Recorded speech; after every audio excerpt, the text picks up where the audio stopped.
अभी आज पीटीआई का जलसा था यहाँ पर लाहौर के स्टेडियम में, तो मैं फुल जलील हो रहा हूँ और एंट्री की जगह नहीं मिल रही कहीं से भी। कभी राइट कभी लेफ़्ट, कभी कह रहे हैं आउट वाला गेट, कभी कह रहे हैं ये इधर से एंट्री नहीं है। पता नहीं क्या क्या सीन चल रहा है। तो अभी इस साइड पर उन्होंने भेजा है, देखो यहाँ से एंटर होने देते हैं कि नहीं अब। और इमरान खान जोश व खरोश के साथ अपनी तकरीर में मसरूफ़ है। उन्हें ये नहीं पता कि उनका एक बाशिंदा इधर स्टेडियम के बैक साइड पर घूम रहा है और जलील व ख्वार हो रहा है।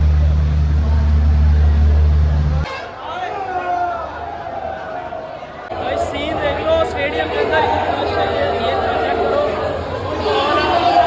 फुल रश है। मेरी आवाज़ भी नहीं आ रही होगी आपको। ये ज़रा चेक करो, फुल नज़ारे।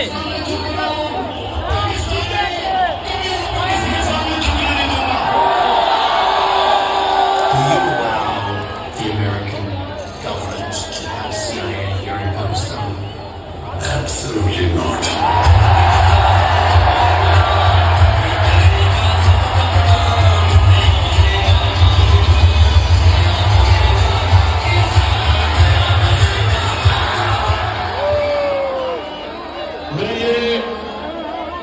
मेरे पाकिस्तानियों ने आपको इसलिए बता रहा हूँ यार इमरान खान का स्टेज इतना दूर लगाया है कि यहाँ से कुछ नज़र नहीं आ रहा। बड़ी एलसीडी लगी हुई है और उसमें से नज़र आ रहा है, लोग नीचे बैठे हुए देख मुझे क्या जरूरत पड़ी। बहुत ज़्यादा रश है भाई, बहुत ज़्यादा। और ये स्टेडियम मैंने फर्स्ट टाइम देखा है और चले जलसे के माने मैं स्टेडियम मैंने घूम लिया है और माशाल्लाह से काफ़ी बड़ा स्टेडियम है। पाकिस्तानियों, मेरे माँ बाप जब मैं बड़ा हो रहा था हमेशा मेरी माँ ने और मेरे बाप ने कहा कि तुम्हें अंदाजा नहीं, तुम कितने खुशकिस्मत हो कि तुम एक आजाद मुल्क में पैदा हुए हो। हमारे से पूछो गुलामी क्या थी। अंग्रेज के ऑफिस में जाते थे तो आम जो उस वक्त इंडियंस थे उनके लिए सिर्फ चंद इंडियंस को बैठने की इजाजत थी। अंग्रेज के ऑफिस में आप खड़े रहते थे, उनकी कैंटोनमेंट थी, उनके क्लब से वहां के लिए ऐसा लिखा हुआ था कि इंडियंस और कुत्तों को इजाजत नहीं। ये होती है गुलामी। तो मैं बचपन से इस चीज का मुझे एहसास था और मैंने अपने मुल्क में एहसास कमतरी देखी अंग्रेज की गुलामी की वजह से। और हमेशा जब मैं क्रिकेट के खेलों में जाता था तो हम वो टीम जो कोई मैच नहीं जीतती थी, क्रिकेट की ग्राउंडों के ऊपर आहिस्ता आहिस्ता एक वक्त आया कि हमने अंग्रेजों को भी हराया, दुनिया को हराया, वर्ल्ड चैंपियंस बन गए। और मुझे फख्र था इस चीज का कि मैंने अपने मुल्क को ऊपर लेके गया। लेकिन मुझे हमेशा अफसोस होता था कि जब मैं अपने हुक्मरान, कोई बाहर से घोड़ा आता था उसके सामने हाथ बांध के खड़े हो जाते थे, शर्म आती थी मुझे। और जब 26 साल पहले पॉलिटिक्स में आया तो ये जो आप सुन रहे हैं, ये आज से नहीं मैं बातें कर रहा। मेरी मोटिवेशन थी कि अल्लाह तूने मुझे कभी मौका दिया तो मैं अपने मुल्क को पैर पे खड़ा करूंगा, एक खुददार कौम बनाऊंगा और कभी किसी के सामने नहीं झुकने दूंगा।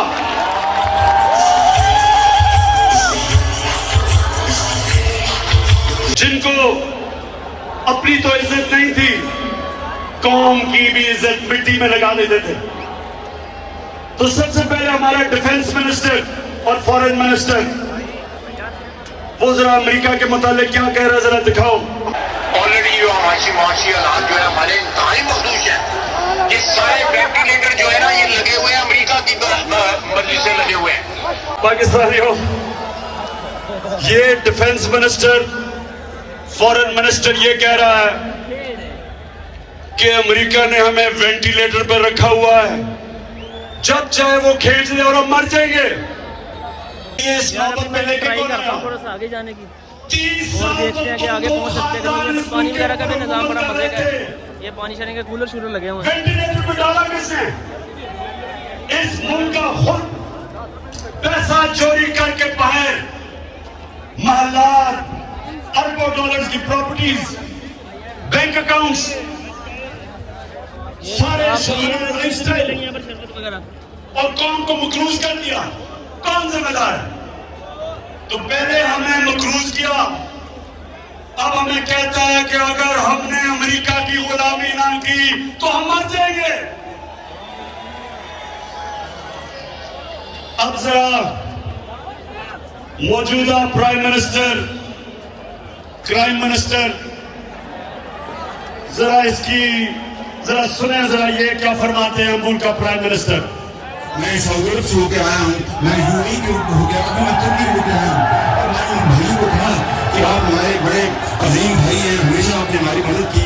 और मैंने यही कहा, जब मैं आया हूँ तो आप समझे कि शायद मांगने आया है, मांग नहीं है लेकिन मजबूरी है। तुम्हें मुश्किलों का सामना करना पड़ेगा। और कहता वो इसलिए कि वो रूस चला गया, रूस का दौरा किया उसने। जब मुझे ये पता चला, मैंने अपने फॉरेन ऑफिस को कहा कि ये होते कौन है मुझे कहने वाले कि मैं रूस क्यों गया, कि मैं इनका गुलाम हूं।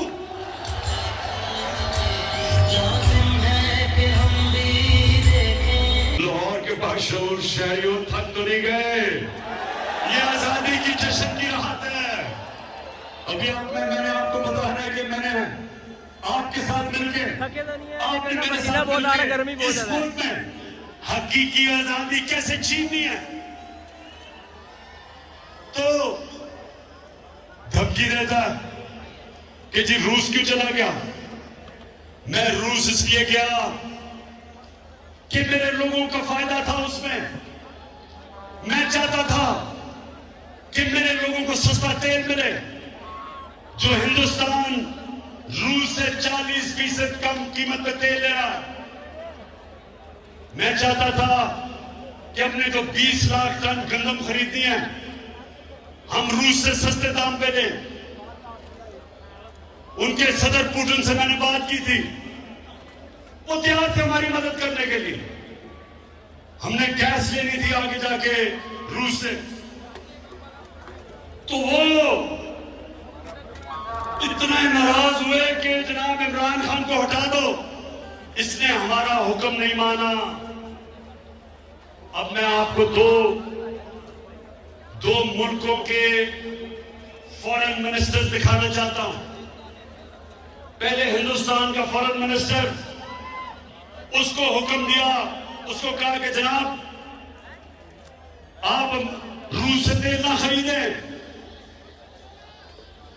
आगे गौर से सुने, हिंदुस्तान अमेरिका का स्ट्रेटेजिक अलाय है। हमारा कोई अमेरिका के साथ अलायंस नहीं है, हिंदुस्तान अमेरिका का स्ट्रेटेजिक अलाय है।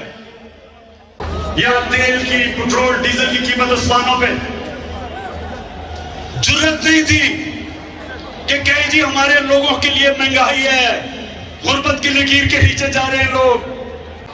हम बहैसियत कौम मिलके अपने पैर पे खड़े होकर मुश्किल वक्त गुजारेंगे। आजादी आसानी से नहीं मिलती, आजादी की जद्दोजहद में कुर्बानियां देनी पड़ती है। मुझे पता है कि मेरी कौम तैयार है कुर्बानियों के लिए, मुझे पता है।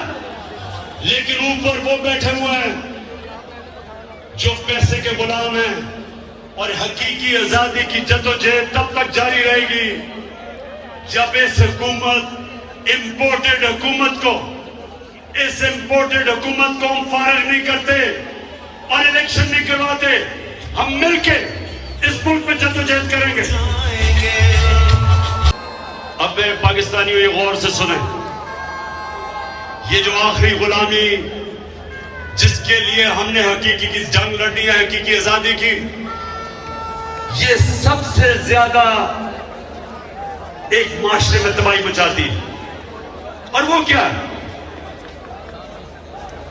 नबी सल्लल्लाहु अलैहि वसल्लम ने मदीना की रियासत में एक तो ज़हनी तौर पे लोगों को आजाद किया और दूसरा उन्होंने अदल और इंसाफ दे के इंसानों को आजाद किया। जानवरों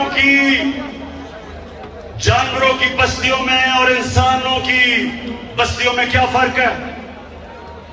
जानवरों की बस्तियों के अंदर जो ताकतवर है वो जो मर्जी करे, कमजोर अपनी जान बचा के फिरता है, कमजोर की कोई अहमियत नहीं, उसके कोई हुकूक नहीं, वो छुपता फिरता है और ताकतवर जो मर्जी करना चाहे कर सकता है। इसको कहते हैं जंगल का कानून। इंसानी माशरा इंसाफ पे बनता है। इंसाफ का क्या मतलब है कि कमजोर को ताकतवर से कानून तहफ़्फ़ुज़ देता है, जिसको अंग्रेजी में रूल ऑफ लॉ कहते हैं, जिसको हम कानून की हुक्मरानी कहते हैं। इसके बगैर एक माशरे में लोग आजाद नहीं हो सकते। अब देहातों में निकल गए, बेचारा कमजोर आदमी वो फंसा हुआ है थाने कचहरी की सियासत में, उसको हर किस्म की वो हर जगह जाके उसको मुश्किल। ताकतवर कानून तोड़े, चोरी करे, डाके मारे, उसके पास मसाइल होते हैं, उसको इंसाफ का निजाम नहीं पकड़ सकता। 12 बज गए पूरे तकरीबन रात के, और जश्न आज़ादी मुबारक भी बोल दिया इमरान खान साहब ने। तो अभी मैं भी फिर घर की तरफ निकलने लगा क्योंकि काफ़ी अंधेरा हो चुका है। तो आप सबको मेरी तरफ से जश्न आज़ादी मुबारक हो। अल्लाह हाफिज़।